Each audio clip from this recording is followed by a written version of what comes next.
Bonjour et bienvenue dans Future of Work. Aujourd'hui, nous avons le plaisir d'accueillir Nicolas Pagès, médecin, anesthésiste et fondateur de Satellia. Bonjour Nicolas. Bonjour. Comment vas-tu ? Extrêmement bien. Ravi d'être ici. Je suis ravie aussi de t'accueillir sur le plateau. Est-ce que tu peux nous en dire un petit peu plus sur Satellia ? Qu'est-ce que vous faites ? Alors, Satellia, c'est une entreprise qui est dans la télésurveillance médicale. Notre métier, c'est de récupérer des données de patients et de détecter du risque chez ces patients, notamment des patients qui ont des maladies chroniques. Concrètement, je suis insuffisant cardiaque, on va m'envoyer un questionnaire régulièrement sur une appli ou une web app. Je vais rentrer mes symptômes, parfois on peut y connecter des objets connectés comme des balances connectées, des tensiomètres connectés. Et nous, notre métier, ça va être de récupérer cette donnée, de faire de l'analyse du risque pour pouvoir ensuite transmettre des alertes à des praticiens qui sont des cardiologues. Et ça permet à ces cardiologues de, entre guillemets, gérer 200, 300, 400, 500 patients au quotidien et de voir chaque jour quels sont les 5, 10 ou 15 patients qui ont des problèmes et qui nécessitent de revenir en consultation régulièrement. Donc c'est un nouveau mode, nos solutions permettent un nouveau mode de suivi et de management de patients qui ont des maladies chroniques. Et comment t'es venue cette idée ? Alors l'idée m'est venue, j'étais interne en médecine et une étude américaine, un oncologue à New York qui prend des patients qui avaient des cancers et il décide d'en faire 2 groupes complètement aléatoires. Sur un groupe, il leur propose la thérapie standard, les chimiothérapies pour leur cancer, et dans l'autre groupe, il ajoute en plus de ça un suivi par questionnaire type Google Formulaire qui était relié à son dossier patient informatique. Et les résultats sont éloquents, c'était en 2017, ça a fait grand bruit puisque les patients qui avaient le questionnaire de suivi de symptômes dont l'équipe de soins devenait au courant de ces symptômes et pouvait agir vite, avaient 6 mois de survie en plus. Et donc c'était pour moi la démonstration en tant que médecin qu'il se passe des choses à l'extérieur de l'hôpital ou la clinique n'est pas le centre des choses, que quand on trouve un moyen de récupérer ces informations, ce qui se passe, on peut agir dessus et que l'impact est majeur. Il y a peu de patients qui peuvent se prévaloir d'augmenter la survie peu de médicaments qui peuvent se prévaloir d'augmenter la survie de 6 mois. Donc ça a été vraiment un déclic. Donc on est vraiment dans quelque chose qui est de l'ordre du préventif et qui permet aux patients, lorsqu'il y a des... alors tu parlais de maladies chroniques, vous, il y a une spécificité, je crois, on est sur l'insuffisance cardiaque, de pouvoir, à partir de cette soit télédéclaration, soit par des objets connectés, tu parlais tout à l'heure de balance, de pouvoir donner des alertes aux médecins et de provoquer un rendez-vous parce qu'on estime qu'il y a peut-être un risque, en tout cas il y a une donnée qui a alerté et qui nécessite un rendez-vous et donc un contact humain avec le médecin. Exact. On essaye de faire basculer la médecine actuelle qui fait qu'il faut venir chez le médecin ou l'appeler dès qu'on a un problème vers du suivi continu, c'est-à-dire qu'une maladie chronique, en fait on l'a tout le temps. Ouais. Et donc le médecin, on le voit que quelques fois dans l'année, son médecin généraliste ou son cardiologue. Et donc ces systèmes de télémédecine, de médecine à distance et particulièrement de télésurveillance permettent en fait de faire rentrer le système de soins, de lui donner une nouvelle capacité qui est de suivre les patients atteints de maladies chroniques, ce qui était entre guillemets plus difficile avant, puisqu'on ne peut pas surveiller un patient ou le voir en consultation toutes les semaines. Ouais. Et pour autant, si à Noël, le patient a un problème parce que repas de famille, on déséquilibre, un diabète ou une insuffisance cardiaque dont on se charge par exemple, il faut que le médecin soit au courant début janvier. Et on ne va pas voir tous ces patients début janvier pour voir s'ils vont bien. Et la télémédecine permet ça. Et en fait, ça permet de l'autonomie aux patients, puisque les patients peuvent être chez eux, chez des voisins, même à l'étranger. On suit un certain nombre de patients à l'étranger, qui sont des patients français mais qui se déplacent, et ça leur permet d'avoir un contact avec leur cardiologue. Et c'est hyper rassurant pour ces gens de savoir que, en fait, ils répondent à leurs questions, le poids ou tout un tas d'autres données. Et nous, on fait de l'analyse de tendance. Voilà. Et dès que le risque augmente, en fait, on alerte le cardiologue. Et ça permet au cardiologue de ne pas être surchargé d'informations. Et de ne pas être surchargé de rendez-vous qui finalement pourraient être inutiles parce que c'est juste un rendez-vous de visite et en fait tout va bien. Exact. Il obtient l'information en amont et ça lui permet aussi de filtrer les patients qui ont véritablement besoin de ce rendez-vous et donc j'imagine d'être plus réactif avec ceux qui en ont vraiment besoin. Un bénéfice secondaire de ça, c'est qu'on réduit de manière importante les hospitalisations en urgence, puisqu'au prix d'un peu plus de consultations, comme tu le disais, bien gérées au bon moment, en fait on évite des passages aux urgences en catastrophe chez ces patients-là. Et aujourd'hui, combien de patients sont accompagnés par Satellia ? Alors, au quotidien, 11 000 patients. Oui. Et pour te donner un exemple, la taille d'un CHU, comme le CHU de Bordeaux, par exemple, qui est un des très gros CHU de France, c'est à peu près 3 000 lits. Donc, pour donner un ordre de grandeur de l'empreinte que ce type de système, nous, on le fait dans l'insuffisance cardiaque, mais il existe d'autres acteurs qui le font dans le cancer ou en diabète, par exemple, on peut avoir sur le système de soins. C'est intéressant. Et comment vous êtes organisé chez Satellia, justement, pour pouvoir mener cette activité ? Alors, deux départements qui sont assez différents des départements qu'on trouve classiquement dans les entreprises. Un département réglementaire. En fait, les dispositifs médicaux comme Satellia, même si on est 100% logiciel, on est considéré comme dispositif médical, requiert, on va dire, un système qualité qui est très pointu. Et le deuxième, c'est un département scientifique. On fait des études scientifiques chez Satellia avec les hôpitaux. La dernière qui a été publiée en 2025 est une énorme étude scientifique sur 18 000 patients. 18 000 patients pendant 4 ans dans 300 centres en France. Et donc ça requiert des compétences cliniques des docteurs en médecine ou en pharmacie qui peuvent accompagner ça.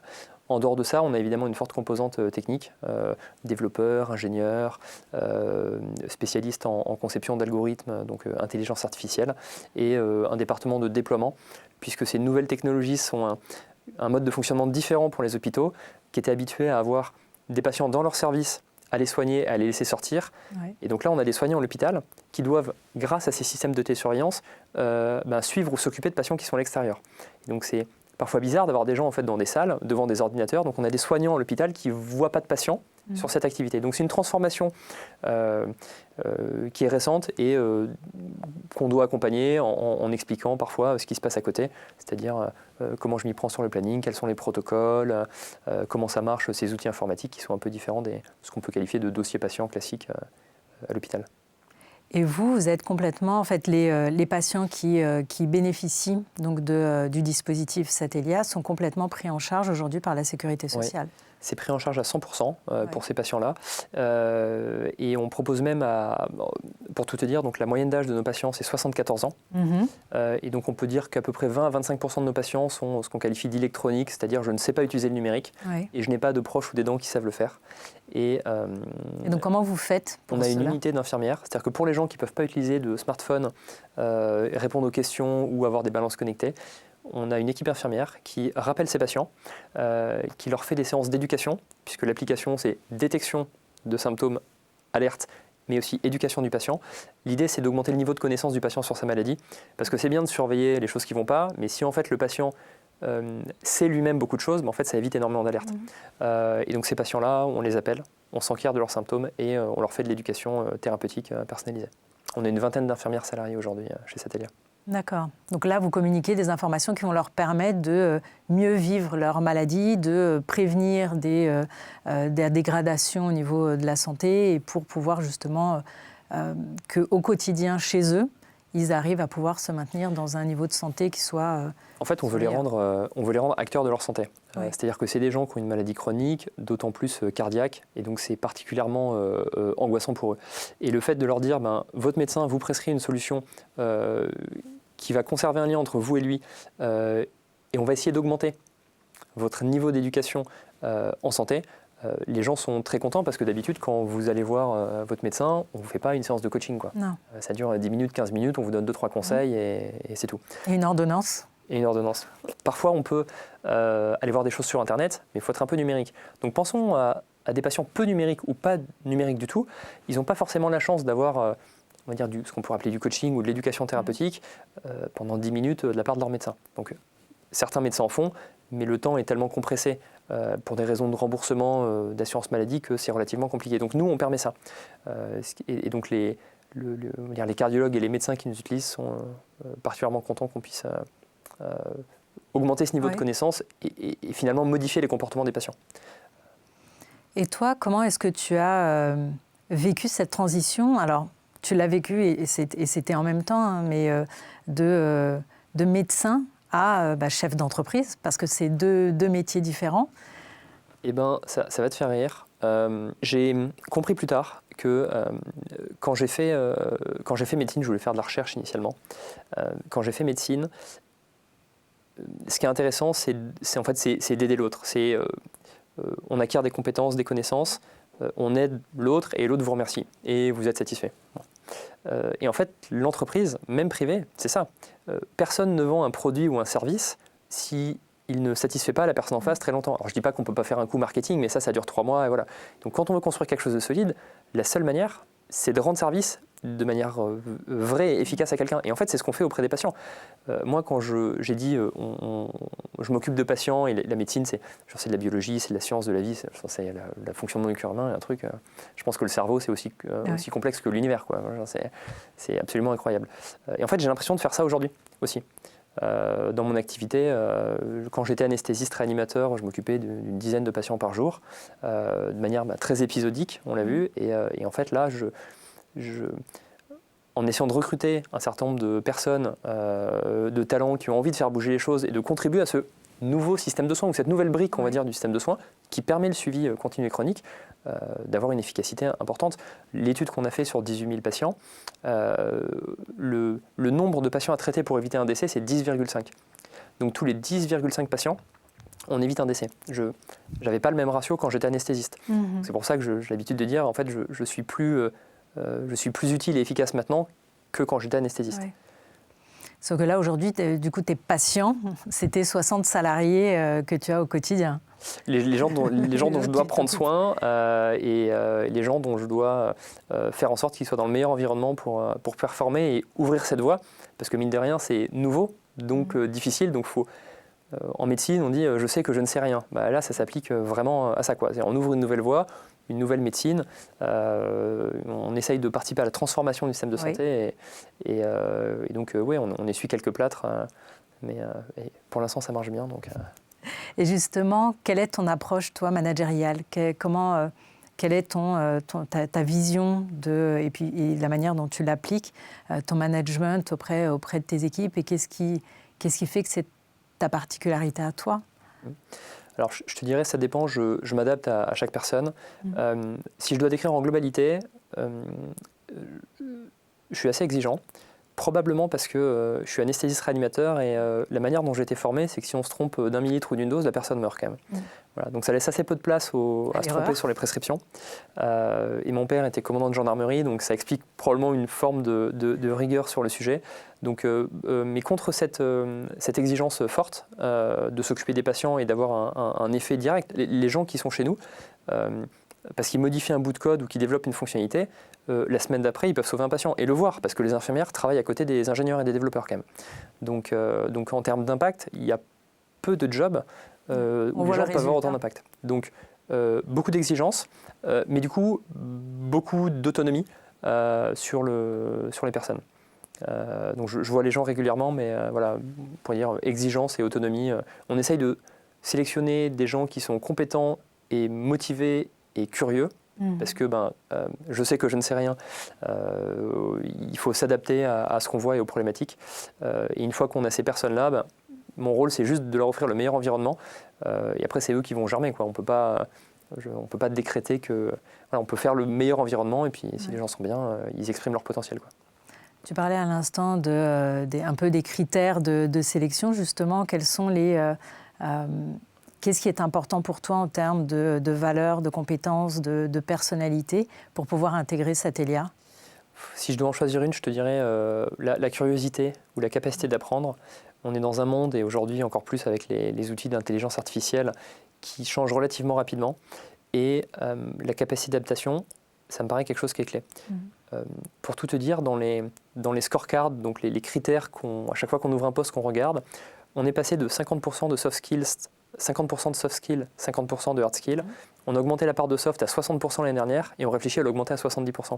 Pourquoi ? Parce qu'au fur et à mesure où la connaissance est accessible de plus en plus facilement à tout le monde, en fait avant il fallait 15 ans ou 20 ans d'expérience pour savoir des choses, et aujourd'hui l'IA nous rend ça, parce qu'elle a une base de connaissances qui est entre guillemets mondiale, en fait elle nous rend ça, donc quelqu'un de beaucoup plus junior peut avoir quasiment les mêmes connaissances théoriques. Et donc on a l'impression, mais encore avec l'humilité de savoir que c'est le début, de penser que les soft skills et les comportements, la collaboration et la curiosité ont de plus en plus de valeur dans le monde qui vient. Et ce sont des compétences qui prennent plus de temps à évoluer aussi pour quelqu'un qui ne les aurait pas ou très peu. contrairement parfois à certaines compétences un peu plus techniques ou métiers. On peut dire que la durée d'apprentissage est peut-être plus courte, mais sans parler spécifiquement pour le coup de la médecine, mais en tout cas sur les soft skills, on change des comportements. Donc effectivement, ça peut prendre plus de temps aussi à évoluer. Et toi, quels sont, si tu devais te décrire, toi Nicolas, que ce soit en tant que dirigeant, mais au-delà du dirigeant, comment est-ce que tu pourrais décrire justement ta personnalité, ta manière d'être, ta posture? J'ai envie de te dire qu'il faudrait demander aux autres la manière dont je peux... En fait, il se trouve qu'on est... alors, je ne sais pas si c'est très Future of Work, mais on se fait du feedback très régulièrement. C'est institutionnalisé chez nous. Tous les 3 mois, on fait une session de feedback. Donc, mon cher ou ma chère Julienne, j'adore travailler avec toi. Ou ce que j'adore dans notre relation de travail, c'est ABC. Et je pourrais encore... pardon, ce dont j'aurais besoin pour encore mieux collaborer ensemble, c'est DEF. Et donc, je vais te dire ce qui peut ressortir de ça. Les gens me font le retour que je suis quelqu'un qui a beaucoup d'énergie et donc qui la transmet, c'est ce qui leur plaît quand ils viennent dans l'entreprise. Je suis quelqu'un qui est particulièrement disponible et bizarrement, l'exigence est un retour positif qu'on me fait quasiment tout le temps. Et donc j'ai l'impression que ça drive les gens, le fait d'être exigeant avec eux quand tu as des gens qui sont curieux, humbles, qui veulent apprendre. En fait, d'avoir quelqu'un qui les pousse sur le cran du dessus ou qui tente de les pousser sur le cran du dessus, c'est quelque chose qui est hyper apprécié. Ça amène à se dépasser, à vouloir grandir et à en fait, les talents, ils veulent quoi? Ils veulent un environnement qui est stimulant, avoir de l'impact, on le disait, sur le projet. Alors chez nous, c'est chez les gens, pardon, et de l'autonomie. Ouais. Voilà. Et donc on essaye d'offrir ça aux personnes chez nous. Vous avez mis en place aussi la transparence salariale, avant même qu'elle soit, on en parle beaucoup aujourd'hui parce qu'effectivement ça va être complètement obligatoire dans les entreprises. Comment est-ce que tu as mis en place ça et comment, alors est-ce que c'était dès le début ou comment est-ce que tu as mis en place ça et comment ça a été accueilli? Je vais te dire, ça me paraît fou qu'on se pose la question et que ce soit tant un sujet. Alors après, on n'a pas une entreprise de 5000 personnes non plus. On sait que ça peut poser un certain nombre de problèmes. Quand j'étais étudiant en médecine, les grilles sont publiques. Le médecin sait combien est payé l'infirmière sait combien est payé le médecin. Donc ça n'a jamais été un sujet. Et puis quand on a lancé l'entreprise en 2017, il y avait des entreprises européennes ou américaines, Buffer aux USA ou Shine ou Alan, l'assurance santé en France, qui faisaient promotion de cette transparence salariale. Donc c'était un nouveau mouvement et je devais avoir 26 ou 27 ans quand j'ai lancé cette entreprise. C'est quelque chose qui me plaisait. Le fait de dire, ça ne doit pas être un sujet en fait. Oui. Donc en fait, dès les 2 ou 3 premiers salariés, on a mis en place cette transparence. Ça veut dire qu'il faut aussi, donc tout le monde connaît à l'euro près combien je gagne dans l'entreprise. Donc je ne vais pas dire qu'il faut que chacun justifie un peu son salaire, mais donc il y a aussi une émulation. Je me suis aperçu par la suite que c'était très apprécié par les femmes parce qu'en fait ça empêche exactement, ça empêche les différences salariales. Donc c'est des sujets qu'on m'a dit mais bien après. Oui, ça permet d'éviter que ceux qui ont on va dire, le plus de bagou pour négocient. Et en fait, ça permet d'objectiver un peu la performance, ou on en parlait, la culture d'entreprise. Est-ce que la personne va aider ses collègues ou est-ce qu'elle est toujours dans ses objectifs et que c'est même pas la peine d'aller la voir. Donc ça permet d'objectiver ça et ça force les gens, le dirigeant et les managers, à expliquer pourquoi tu gagnes ce salaire-là et pas les autres. Donc ça force à avoir une politique. Chez Satellian, on paye 70e percentile, donc 30% des gens sont mieux payés et 70% des gens sont moins bien payés. Et en fait, on n'en déroge pas. Donc si quelqu'un dit moi je veux être payé au 90e percentile, en fait on dit non, nous c'est 70. Alors il y a tout un tas d'autres sujets, d'autres souplesses de télétravail, d'action de l'entreprise, etc. Mais on tient nos politiques. Et donc pour l'instant, j'y vois beaucoup plus d'avantages que d'inconvénients. Mais encore une fois, j'imagine qu'au-delà de 150, 200, 250 personnes, ça devient un peu un casse-tête RH. Oui, et puis vous l'avez mis en place en fait dès le début aussi. Oui. C'est vrai que si on change des politiques comme ça, qui ont déjà un historique et avec quelque chose, une politique RH déjà bien mise en place, bien ancrée, et qu'on vient chambouler, il peut y avoir d'autres réactions. Les gens avec qui j'ai discuté ont surtout peur de détecter des écarts salariaux entre les équipes qui n'ont pas été bien gérées par l'organisation interne. Donc finalement, est-ce que ce n'est pas on va dire une forme de rééquilibrage des choses? Mais très utile. Et puis un de nos comportements souhaités chez Satellian, nos 4 comportements souhaités, c'est la transparence. Et donc quand les gens arrivent, c'est quand même pas mal. Dès l'onboarding, en fait, ils voient la grille des salaires avec tout le monde, ça fait partie des documents qu'on leur envoie. Ça montre où ils arrivent et ça montre que la transparence souhaitée, c'est quelque chose de réel. Incarné. Et exactement, et on attend ça d'eux sur la finance, sur le partage d'informations dans l'entreprise. Et les talents, ou ce qu'on peut qualifier de A-player dans le recrutement, en fait, ils attendent ça. Ils attendent cette transparence, ils ne veulent pas se poser de questions sur est-ce qu'ils sont bien ou mieux traités. On dit la question du salaire à l'embauche, on le dit une fois par an, et après c'est plus un sujet. Non. Et je pense que ça explique aussi une partie de la performance, parce que ça évite que les gens aient ça en tête, quoi. Il y a une bonne discussion, et normalement, si on respecte la politique, les gens savent que c'est la politique, ils savent pourquoi ils viennent pour l'impact, ils savent qu'ils viennent parce qu'ils sont entourés de talents assez exceptionnels, et c'est ce que tout le monde nous dit. Tous les gens qui arrivent chez nous disent « je n'ai jamais vu autant de talents au mètre carré ». Voilà. Et je pense que les gens viennent chercher ça. Et oui, c'est sûr que chez Google, Amazon, Facebook, on peut être payé beaucoup plus, mais je ne suis pas sûr que ce soit ce que les gens viennent chercher chez nous. Voilà, plutôt l'impact, l'autonomie. Quand tu regardes ton parcours aujourd'hui entrepreneurial, quels ont été les facteurs clés de succès qui t'ont permis d'arriver là où tu en es aujourd'hui? Je te dirais la chance. La chance? Ouais, c'est hyper particulier comme réponse, mais pour tout un tas de raisons, des fois tu es là au bon moment, au bon endroit. Et je ne vais pas m'attribuer. On bosse beaucoup, mais je veux dire, des gens qui bossent beaucoup, il y en a des tonnes, quoi. Voilà. Donc s'il fallait juste bosser beaucoup pour réussir, ça se serait. Voilà. Donc je pense que c'est une conjonction, et le facteur qui fait que c'est la chance. C'est que j'ai des études médicales, je lance l'entreprise au moment où la France lance un programme expérimental de télésurveillance, parce qu'en fait elle pense que ça a du potentiel, donc à 6 mois près je suis au bon moment. Je peux me couper de mon travail pendant 2 ans pour me consacrer à temps plein sur ce sujet. Je rencontre les bonnes personnes au début, un certain nombre de personnes m'ouvrent les portes, ils auraient pu me les fermer et on ne serait pas là en train de discuter. Donc là, je pense que le travail ne suffit pas, je dirais la chance, et puis après... je ne dirais pas que c'est un conseil, mais le recrutement, c'est quelque chose d'hyper important. En fait, dans les entreprises au-delà de 5, 6, 7 personnes, c'est les gens qui font. C'est plus les dirigeants. Les dirigeants, ils gèrent les problèmes, ils recrutent les gens, ils donnent la vision, ils motivent. Mais on ne bosse plus, en fait. La réussite de la boîte, c'est les gens qui sont dans la boîte. Voilà. Donc c'est le choix des personnes au sein de ton équipe qui a aussi été... Beaucoup de chance, et puis après, savoir ce qu'on veut et communiquer la vision et s'entourer de bonnes personnes. Très bon conseil qu'on m'a donné. Si tu devais justement aider, conseiller des personnes qui sont soit jeunes et qui ont envie d'entreprendre, ou des dirigeants actuels qui ont envie aussi de challenger un petit peu leur pratique managériale, qu'est-ce que tu pourrais leur donner comme conseil ?